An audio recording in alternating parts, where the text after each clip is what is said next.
the death penalty, a topic that sparks intense debate and moral questioning worldwide. While many nations have abolished capital punishment, it remains a stark reality in both the United States and Japan. Though both countries practice the death penalty, the journey to death row and the experience itself differ significantly. These differences expose contrasting cultural values, legal approaches, and societal views on justice and punishment. This essay delves into the stark contrasts between death row in the United States and Japan.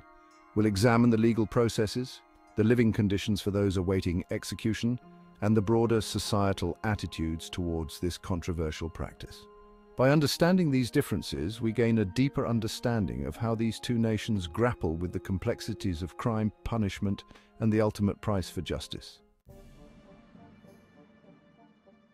In the United States, the path to death row is often long and arduous, marked by numerous legal safeguards designed to ensure due process. After an arrest and indictment for a capital crime, a trial by jury determines guilt or innocence. If found guilty, a separate sentencing phase commences. Here, the jury weighs aggravating factors, such as the brutality of the crime, against mitigating factors like the defendant's mental state or lack of prior criminal history. The decision to impose the death penalty requires a unanimous jury verdict. Even after sentencing, the legal battle continues. Appeals, often lasting years, scrutinize every aspect of the case, aiming to uncover potential errors, misconduct, or new evidence that could overturn the sentence. This lengthy process reflects the American justice system's emphasis on protecting the rights of the accused, even in the face of heinous crimes. American legal expert media, legal expert explaining legal procedures in a studio. The American legal system is designed to be thorough, ensuring that every individual has a fair chance to defend themselves. However, this also means that the process can be incredibly lengthy and emotionally draining for all parties involved. Japan's legal system, rooted in civil law tradition, presents a different path to death row. While Japan also employs a trial system, the process is generally swifter than in the USA. Once a defendant is found guilty of a capital offense, the judge, often in consultation with a panel of lay assessors, determines the sentence. Japan's legal system places less emphasis on mitigating factors and often views confessions as paramount evidence. Japanese legal expert, media, concerns about false confessions in the Japanese legal system. This emphasis on confessions, coupled with a strong prosecutorial system, has led to concerns about potential false confessions and miscarriages of justice. While appeals are possible in Japan, they are less common and less likely to overturn a death sentence than in the United States. While appeals are possible in Japan, they are less common and less likely to overturn a death sentence than in the United States.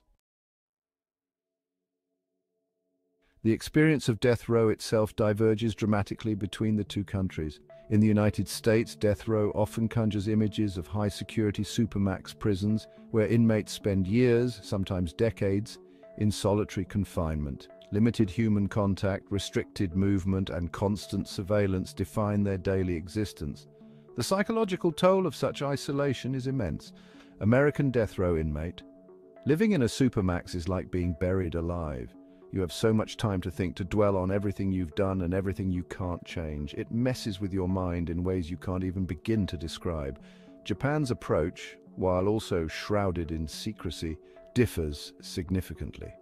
Death row inmates in Japan typically live in single cells but experience more interaction with guards and prison staff. They have access to work programs, educational opportunities, and even occasional visits from family members. Japanese death row inmate. In Japan, we are not completely isolated. We can work, learn, and sometimes see our loved ones. It's still a harsh reality, but those small interactions make a huge difference in how we cope day to day. These contrasting experiences highlight the profound differences in how each nation administers and perceives the ultimate form of punishment. Section 5. Mental strain, the psychological toll of death row in both nations. Despite these differences, the mental strain of living under a death sentence is undeniable in both systems. The constant threat of execution, the isolation from the outside world, and the uncertainty surrounding their fate take a heavy psychological toll. In the United States, the prolonged wait on death row, often referred to as death by 1,000 cuts, has been criticized as cruel and unusual punishment. Japan's system, while potentially less isolating, presents its own set of psychological challenges. The secrecy surrounding executions, with inmates often given only a few hours' notice, creates an atmosphere of constant dread. The lack of transparency also raises concerns about the potential for psychological manipulation and abuse of power within the system. Section 6. A Glimmer of Hope, Clemency and Appeals in the USA and Japan. Both the United States and Japan offer avenues for clemency or sentence commutation, but these are rarely granted. In the USA, governors hold the power to grant clemency at the state level, while the president has this authority for federal cases. These decisions are often influenced by public opinion, political considerations, and the specific circumstances of the case. In Japan, the Minister of Justice has the sole authority to grant clemency. However, this power is exercised sparingly. The lack of transparency surrounding clemency decisions in Japan has drawn criticism from international human rights organizations. The appeals process, while existing in both countries, faces significant hurdles, with successful appeals overturning death sentences being relatively rare. Section 7. The death penalty debate, public opinion in two distinct cultures. Societal attitudes towards the death penalty vary considerably between the United States and Japan.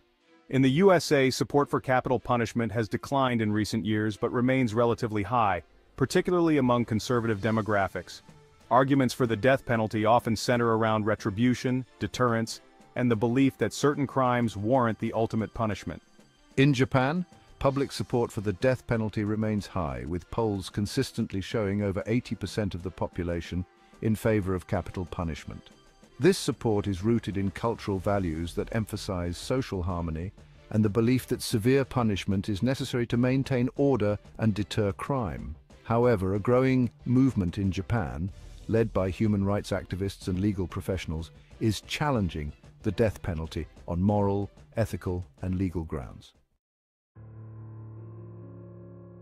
Section 8.